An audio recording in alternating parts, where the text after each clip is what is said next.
I guess I want to say to a listener today, I understand if you heard we were talking about forgiveness and you crossed your arms and rolled your eyes and just thought, oh no, not another person to tell me that I need to give this impossibly unfair gift of forgiveness to this person that hurt me. So I don't want to start there. I want to say to you that if no one else in this world has ever dared to bear witness to the pain that has been inflicted on you, I want to say I will. And I'm so sorry for what has happened. She's the #1 New York Times bestselling author. Today she's going to share her story of healing from infidelity, the surprising step that helped the most, the story that hasn't been shared. And we're talking about LYSA TERKEURST. What can I say? She's one of the most influential female Christians on the planet. Let me strike that, okay? She's one of the most influential Christians on the planet, okay? Over the past 2 years, she's gone through a lot, and she's going to talk about that, and it's been very, very public. So I'm going to leave that for her to get into, but she dealt with infidelity and a very public situation.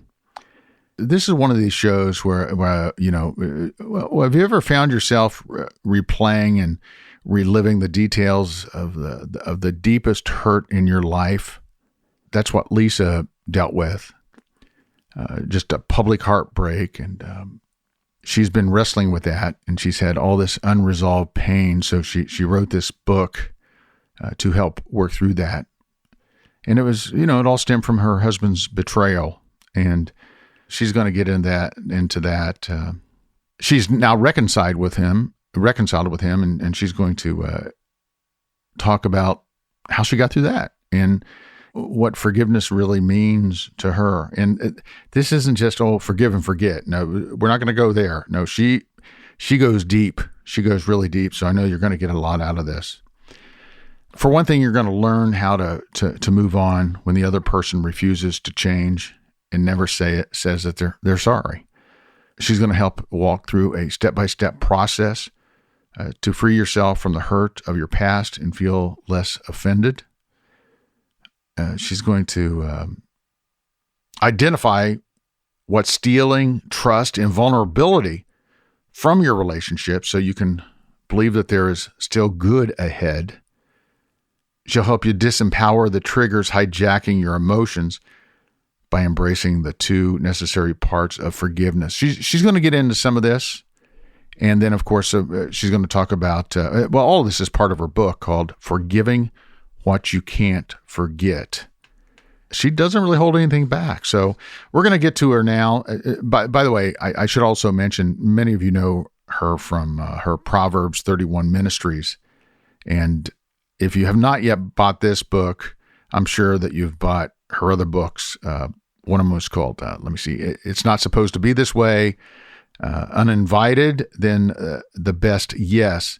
She's actually written, 21 books, and she sold millions and millions of copies. And I think the other reason I wanted her on here is she has a social media presence that is off the charts. I think she has something like 7.5 million followers. So I obviously a lot of people relate to her. So I thought, man, she is definitely a contagious influencer. So we had to have her here on the podcast. So let's get to my recent interview with LYSA TERKEURST.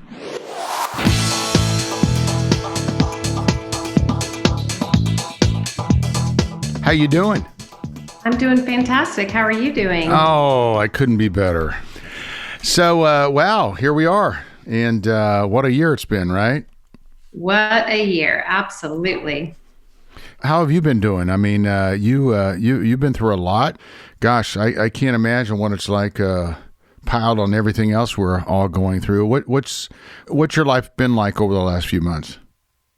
Yeah, well, very busy getting this book done. But I think, honestly, I've told people this message in Forgiving What You Can't Forget has simultaneously about killed me and saved me all at the same time. And so, yeah, so, my family's still on a pretty long journey of healing from some really deep, hard things, but I'm really grateful that I've had the opportunity to write this message, because when I write a message, it's usually because I need it the most. And I definitely needed this forgiveness message for sure.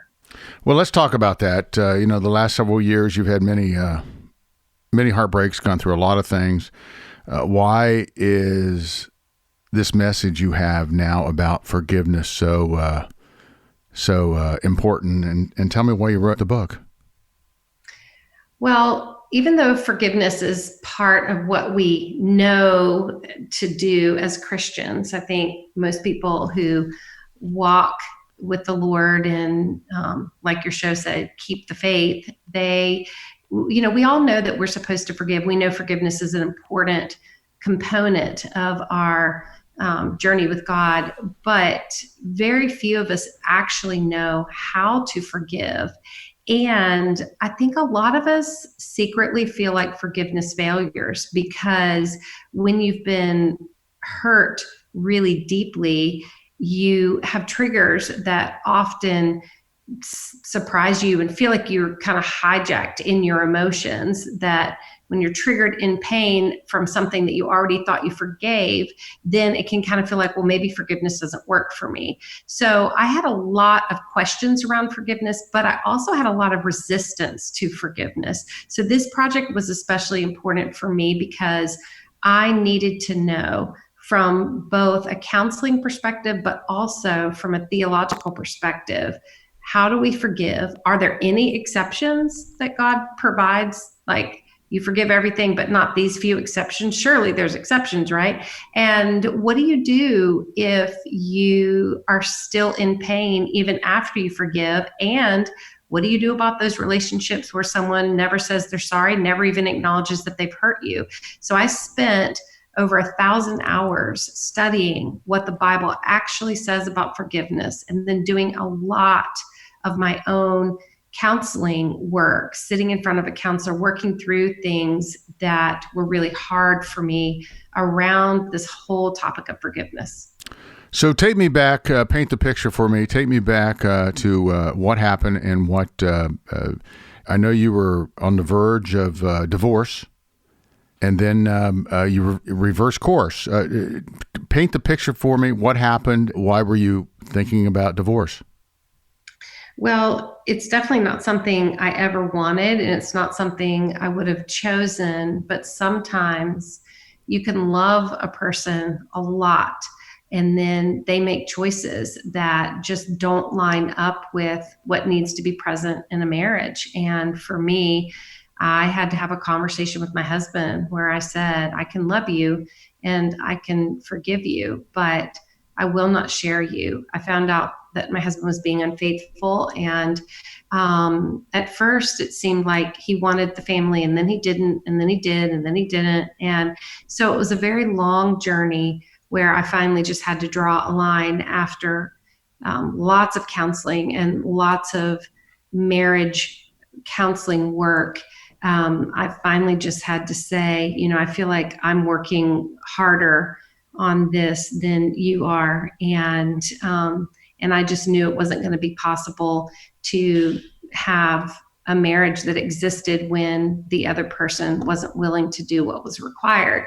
So that was a very devastating time, and things were really complicated too, because there was addictions involved. And I hope my husband tells his story one day, because I think it will really help a lot of people. So I don't want to tell too much of his story, but that was definitely my experience of just waking up one day and just realizing, you can't hold a marriage together with just one person. It really does require two people. So at that point, I did not feel like my marriage was going to be able to survive. And I was already seeing a counselor, but I remember this really important day that I went to the counselor, and I was carrying a lot of shame because, I felt like I'd done everything you're supposed to do to keep your marriage in a good, healthy place. And yet my marriage was still falling apart.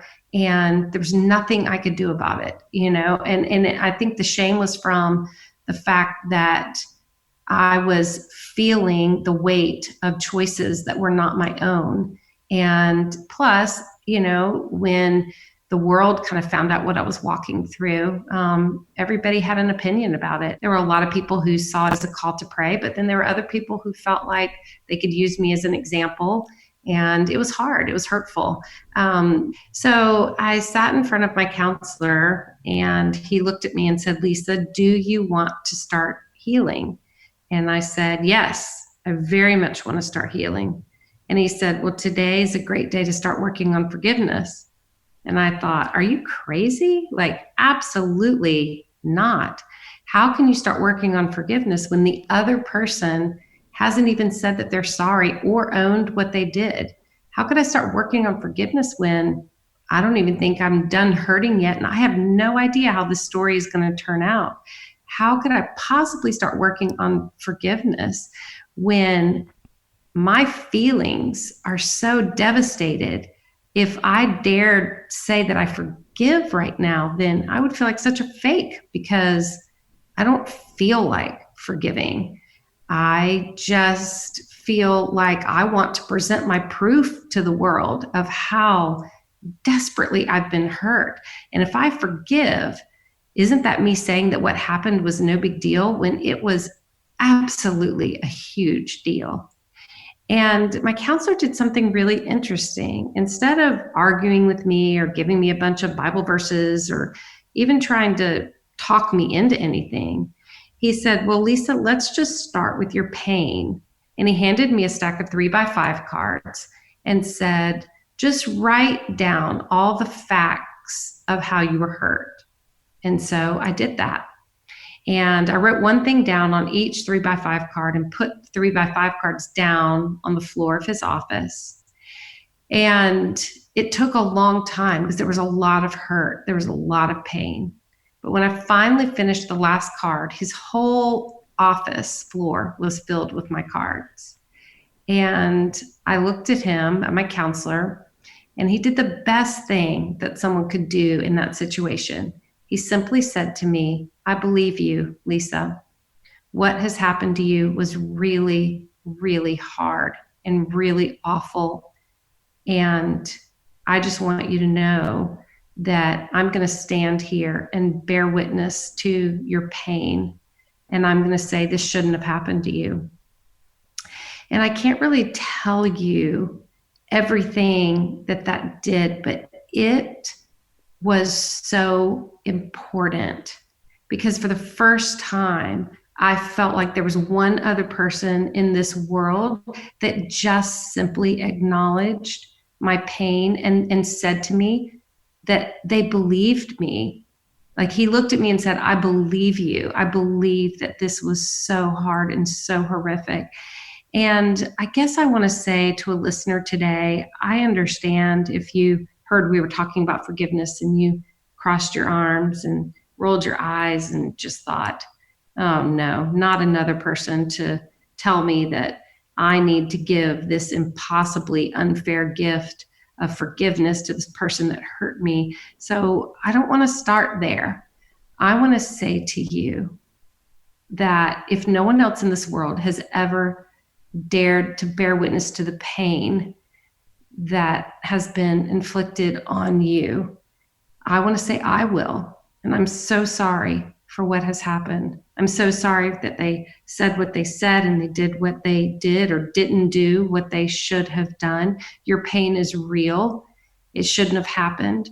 And I'm really sorry for what happened. But friend, I also want to tell you what I've discovered. You deserve to stop suffering because of what other people have done to you. And the only way to sever the source of the ongoing suffering that you've been going through is through the power of forgiveness. But please understand, it is not so much a gift that you give to the other person. It is a stand that you take for yourself, where you detach your ability to heal from choices of that person that hurt you that they may never be willing to make. They may never be willing to say they're sorry. They may never be willing to own what they did. But you can move forward if you just detach your ability to heal from their choices. So forgiveness will allow you to sever that source of suffering and move on to healing. Wow. I wish I would have had this conversation with you about 14 years ago, because I could have used it, because literally I went through a similar situation. I tried to mentally do the forgiveness thing. I tried to get there, but I didn't have the counseling. I didn't have the tools, and I just tried to work through it. It wasn't until literally earlier this year that I decided to go through about let's just say a lot of therapy over the past few months to finally get there. So. And I think that's where most people live. I think most people have a sense that forgiveness is something hard that we have to figure out how to do. And we wonder if maybe we just let enough time pass to where the hurt feelings aren't so intense, if maybe we'll just hit upon this time where we're healed enough to forgive. But what I've discovered is when we let hurt sit unattended in the human heart too long, it turns into versions of hate that we never intended. We never intend to become somebody who's bitter or resentful or, angry, or where our emotions are just on the, bubbling or simmering with resentment behind the scenes. Like, we never intend to become that person. And so forgiveness is so important that we understand that forgiveness is not based on our determination. Like, it's not like we get to a place that we determine we're finally healed enough to forgive, and we grit our teeth and boss our feelings around and muster up enough spiritual maturity. So forgiveness is not based on our determination. Forgiveness is based on our cooperation with what God has provided for healing. So forgiveness doesn't even start with us. We don't muster it up. We don't make forgiveness happen. Forgiveness comes from God to us. And as we receive God's forgiveness that we need for the places that we've fallen short and hurt other people and done things that we shouldn't have done, as we receive God's forgiveness, as it flows to us, we simply must cooperate with it and let it then flow through us to other people. So forgiveness is not based on our determination. Forgiveness is based on our cooperation with what God has already done. Let's go a little deeper. When the other person absolutely refuses to change or to apologize or to admit to something, I lived in the land of regret for a decade, okay? And I kept blaming myself, to tell you the truth. I just kept getting deeper into the whole regret thing over the breakup of my family, especially since I had two little girls. So does it take two parties in order to really reconcile those feelings, or can you just move on without, even though the other party may not even want to address it ever? Yeah, I think that's a really good question. And so when I did over 1,000 hours of studying the Bible of what forgiveness actually, what the Bible actually says about forgiveness and what it does not say. So while forgiveness is a command by God, reconciliation is very dependent on a lot of things. And I think what trips a lot of people up is they feel like I'll forgive when the relationship is at the point where reconciliation is possible. But we all know that sometimes reconciliation is not possible. Sometimes reconciliation isn't possible because the other person still doesn't think what they did was wrong. Sometimes reconciliation isn't possible because it's not safe. Other times, reconciliation is not possible when the other person is unwilling to reconcile, or if that other person passes away, then certainly reconciliation is not possible. So we have to untangle the ideas of forgiveness and reconciliation. Forgiveness is for the purpose of healing and moving forward. And so when a reconciliation conversation is not possible, maybe even a forgiveness conversation is not possible, we can have a marked moment of forgiveness just between us and God. And it doesn't always mean that we're going to have the cooperation of the other person to participate in that. And then certainly forgiveness doesn't mean instant healing, emotional healing in a relationship.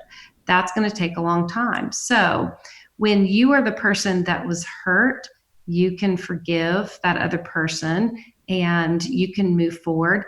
If that person's willing to participate in the conversation, then great. But if they're not, you can have that conversation just between you and God.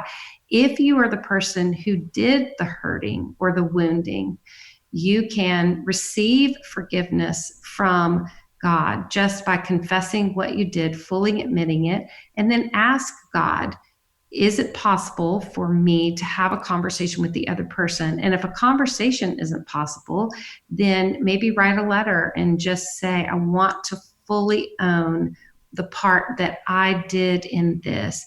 And I want you to know I have confessed this to God and I've received forgiveness from him. And I just want to tell you, I am so sorry. Now, that doesn't mean that the other person will grant you their forgiveness. They have their own journey. But you can say, not only am I sorry, but I want you to know I'm asking for your forgiveness. And when you have it to give, then I receive it. But I'm moving forward in a healed way because I've received this forgiveness from God. But it's so important for us to own what we can own and walk forward in healing and recognize that we can't work harder on other people than they're willing to work on themselves. We have to keep our eyes focused on what we can pursue with God, and that is redemption, whether or not reconciliation with another person ever happens. At what point did you and your husband reconcile, and what did that take? What was that like? Do you, to this day, have trust issues? Yeah, definitely. I mean, we're still very much in the process of healing, and emotional healing takes a very long time. So we did decide, both of us eventually, to come back together and renew our vows. But, even forgiveness and the reconciliation did not mean that all of the emotional healing happened instantaneously. We're still on that process. And, trust is the oxygen for human relationships. And when that trust is taken away, it's very, very hard for a relationship to survive. And trust takes a long time to rebuild. And so, I think sometimes we think, okay, we've forgiven, so now the trust needs to be immediately established back into our relationship. And that's just not true. Forgiveness is part of the healing process that can start us on that journey. But rebuilding trust takes a lot of time and intentionality. And the very best recipe for trust that I know is time plus believable behavior. And so there's got to be enough believable behavior over enough length of time to where trust can start to be reestablished. And, that takes a long time, and it takes a lot of intentionality. Now, in the midst of fighting for your marriage, you also battled breast cancer. Did you ever just throw your hand up and say, God, why me? Or God, I give up? I don't think I ever got to a place where I said, God, I give up. I definitely got to the place, though, where I just felt like this is too much.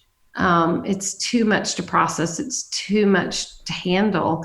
I was going through the breast cancer journey when I was still separated from my husband and living alone. And that was very complicated and very hard. Now, I will say that something happened in my husband's heart during that season. And he really wanted to go to every doctor's appointment with me. And He wanted to be as present as he possibly could in that journey. And so, God worked in a very mysterious way during that time to draw my husband's heart back to me. But again, it didn't make what I was walking through any easier. It almost complicated it, because I was like, are you in this for me? Are you just feeling sorry for me? All of those human emotions were so very real and so very confusing and complicated. But what I will say is I did get to certain moments where I would say to God, I feel like you're doing nothing. And that is so very hurtful. But I can look back now and see that God wasn't doing nothing. He was always doing something. He just does some of his best work in unseen places. And what I try to challenge myself now with, when I hit another spot where I think, God, why aren't you doing something? I always try to challenge myself to remember we don't serve a do-nothing God. And just because we can't see evidence of him working doesn't mean he isn't working. He's there. He's doing something, but he's doing it in a way that the human eye can't detect it. And that's okay. But never is there a moment where God isn't working. Someone is listening right now who maybe is in a very similar place, a broken marriage, and they're struggling through something. Maybe it's a life-threatening illness. Maybe it's COVID-19. The world is upside down right now. We've never quite been in this place before. And then to put something on top of it, like what you've gone through with your husband, what words of encouragement would you give someone listening to this? Well, I would say two really important things.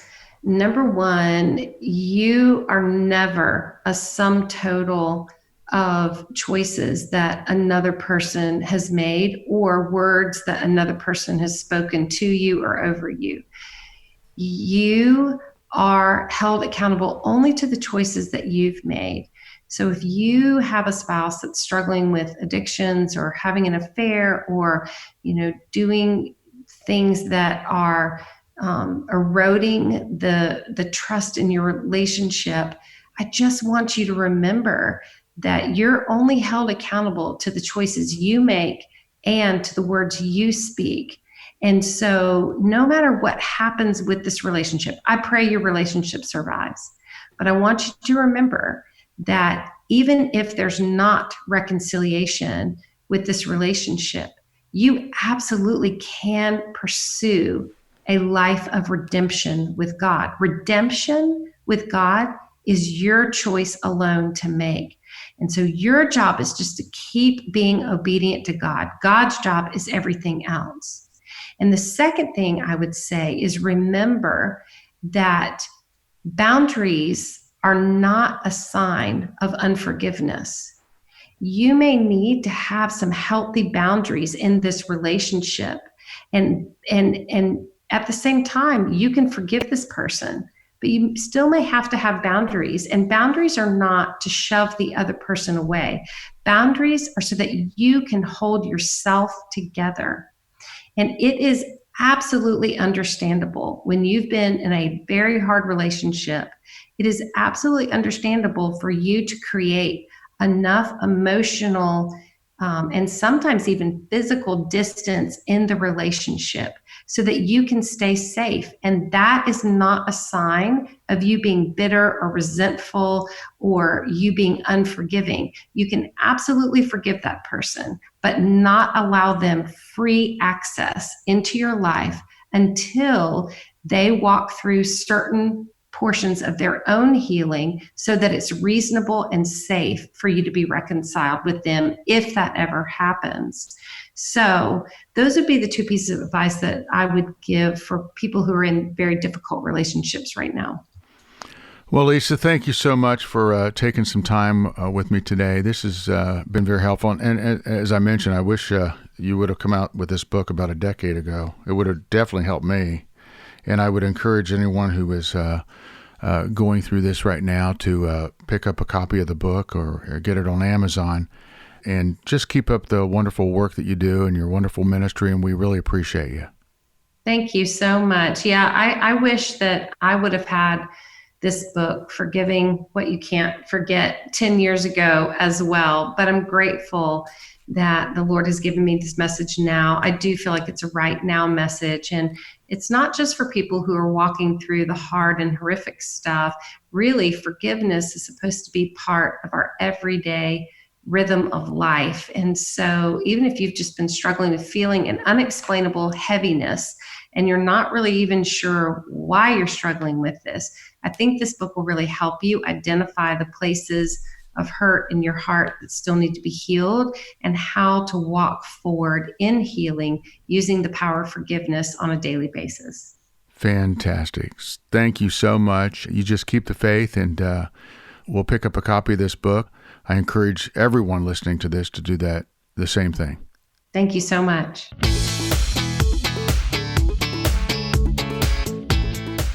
And thank you, Lisa. Powerful, powerful, powerful stuff.